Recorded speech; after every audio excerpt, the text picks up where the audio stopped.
আসামে কি বিদেশি এবং কাজ ছাড়া বাঙালিদের আর কোনো সমস্যা নেই? মুখ্যমন্ত্রী বলছেন যে বাঙালিদের সব সমস্যা সমাধান হয়ে গেছে। কাতে আবেদন করেছেন মাত্র 8 জন।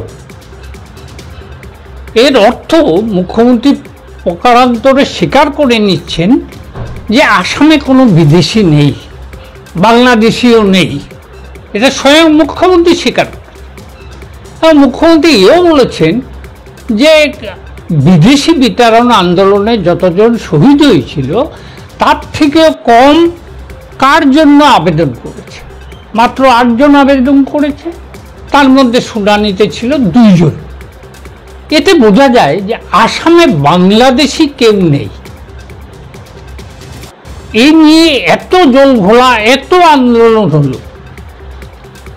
তবে আসাম আন্দোলনে লক্ষ লক্ষ মানুষ আসামের আন্দোলনে সামিল হয়েছিলেন এবং শহীদ হয়েছিলেন। সেই শহীদদের সরকার স্বীকৃতি দিয়েছে এবং তাদের পরিবারকে ক্ষতিপূরণ দিয়েছে।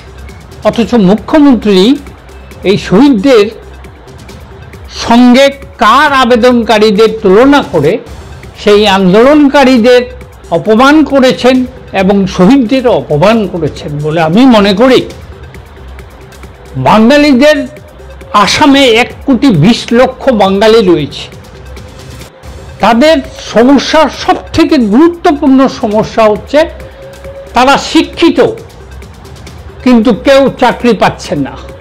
মুখ্যমন্ত্রীর কাছে আবেদন যে আপনি আর বাকি অতীতের কথা বাদ দিন, আপনার 3 বছরে কতজন বাঙালিদের চাকরি দিয়েছেন তার তালিকাটা একটু প্রকাশ করলে আমরা বাঙালিরা সত্যি খুশি হতাম এবং আপনার কথা স্বীকার করে নিতাম যে বাঙালিদের সমস্যার সব সমাধান হয়ে গেছে।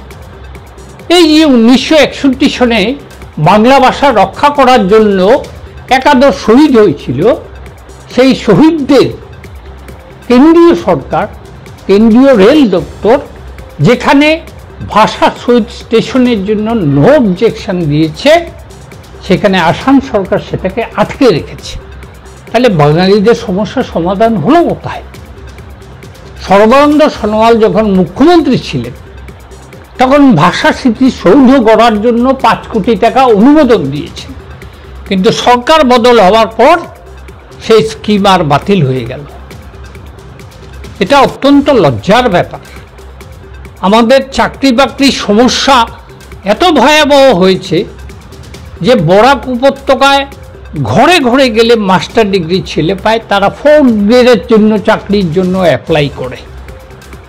তারপরে দেখুন আমাদের সর্বানন্দ সোনোয়াল মুখ্যমন্ত্রী থাকার সময় এই বরাকের ভয়াবহ বন্যা সমস্যার সমাধান কল্পে নদী খননের প্রকল্প নিয়েছিলেন এবং তার জন্য নদী খননের জাহাজও পর্যন্ত এসেছিল, যেটা এখনো 5 গ্রামে পড়ে আছে, কিন্তু নদী খননের কাজ আর শুরু হয়নি। কেন?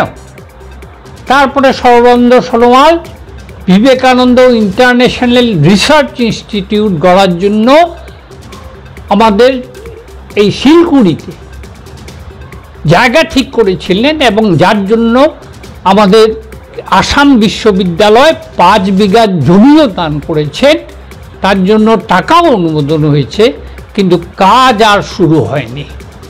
এই যদি অবস্থা হয় এবং এই সব অবস্থার জন্য বাঙালিরা আজ বিজেপি সরকারের উপরে এতটাই বিরক্ত যে গত লোকসভা নির্বাচনে তার প্রতিফলন ঘটেছে এবং আগামী 26-এর ইলেকশনে আপনারা দেখে নেবেন যে বাঙালি হিন্দু হোক আর মুসলিম হোক কেউ বিজেপিকে ভোট দেবে না।